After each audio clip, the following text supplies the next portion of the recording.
King Kong in the trunk. I'm back. Rhodes Rants on the Oscars. Ah, that's right. So, it seems this year, for the first time in many years, maybe a decade or so, since Heath Ledger won the Best Supporting Actor award, I will not be missing the Oscars this year. Not only will I not be missing the Oscars, I think we're doing a live watch party right here on the Rhodes Ranch channel. That's right. I'm going to go live, and I'm going to look over at the TV, and I'm going to be on camera, and I'm going to watch the Oscars, and I'm going to be like, hands waving. Yeah. Hands waving. Oh, shit. Blah, blah, blah won. Oh, shit. Arrow to the mother effing. Bam. So-and-so didn't win. Let's talk about the categories I give a rat's ass about. Best Actor, Best Supporting Actor, Director, and Best Picture. And I'll give you some of my thoughts, and we'll see how this relates back to what was my top 5 movies of the year. Okay? And I did have a 1A and a 1B favorite movie of the year for very different reasons. Okay? Joker was the best movie I saw all year. My favorite movie I saw all year was The Lion King. I don't give a shit if anybody likes that or not. But I enjoyed The Lion King a great deal, okay?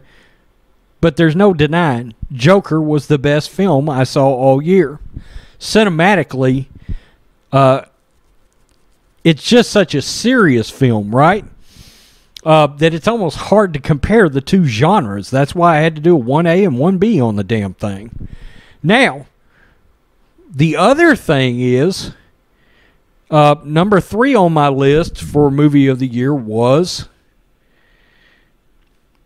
Once Upon a Time in Hollywood. Number 4 was The Irishman. And guess what?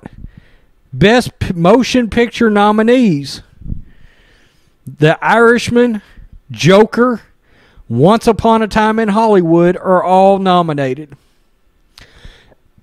In case you're wondering, Rhodes, Ford versus Ferrari. I just saw it, okay? I saw it the night before I did my top 5 list on the live stream. And look, Ford versus Ferrari was very good. It would have been just outside of, it would have, let me see, I've got my honorable mentions here, but I don't know if I put it on. Okay, I did not put it on my honorable mentions, but look, it would have had, let's see, how many films do I have on here? 5, 10. So roughly Ford versus Ferrari been somewhere down in that 7 to, I don't have honorable mentions numbered, been somewhere down in that 6 to 11 range. Movies of the year, okay? Very good film. Very good film, particularly, and this is something I'm disappointed by. No Christian Bale playing Ken Miles. He was phenomenal in Ford versus Ferrari. He was. But here's the thing. I don't know how you take... I haven't seen A Beautiful Day in the Neighborhood. I haven't seen The Two Popes. Now that I see that Anthony Hopkins is in The Two Popes, I'll probably have to check it out. Definitely got to check out Tom Hanks, right? But what I can tell you is, just from the movies that I've seen in relation to the list, Pacino, Pesci are both phenomenal in The Irishman. If you ask me, they were superior in The Irishman to De Niro. Now, Pesci was very different. Okay, he wasn't that hard-nosed Goodfellas Pesci. He was an older, more mature gangster type Pesci, okay? Not as violent. Okay, it was great to see him back on screen. But what I can tell you is Pacino stole The Irishman. He was phenomenal as Jimmy Hoffa. Phenomenal. Well, Rhodes, who should win? Brad Pitt. Look, Cliff Burton playing the stuntman to DiCaprio's Rick Dalton. Brad Pitt was phenomenal in this movie. And look, I'm going to tell you what's funny is, like, Tarantino's nominated for Best Director. I don't know that he should win it. To me, it's his worst film. Okay? That tells you how good Tarantino is. My number 3 movie of the year, in my opinion, is Tarantino's worst movie ever.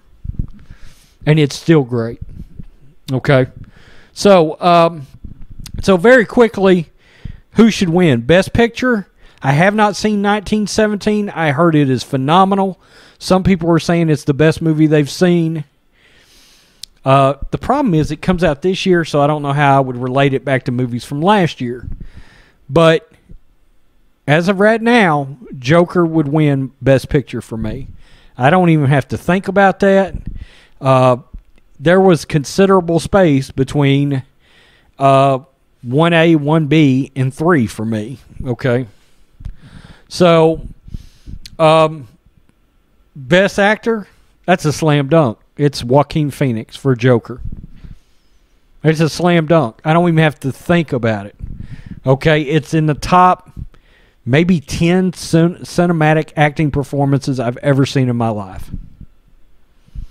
It's phenomenal. He is phenomenal. Brad Pitt, Best Supporting Actor. Best Picture, Joker. And Achievement in Directing nominees. It's tough for me to sit here and tell you that I would pick anybody other than Scorsese.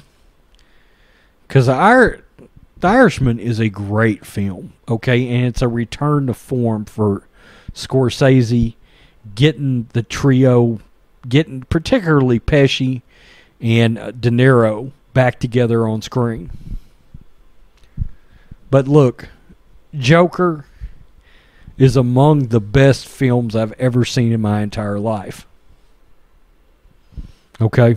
So, Joker, I mean, it would be a Best Actor, Best Picture, Best Director.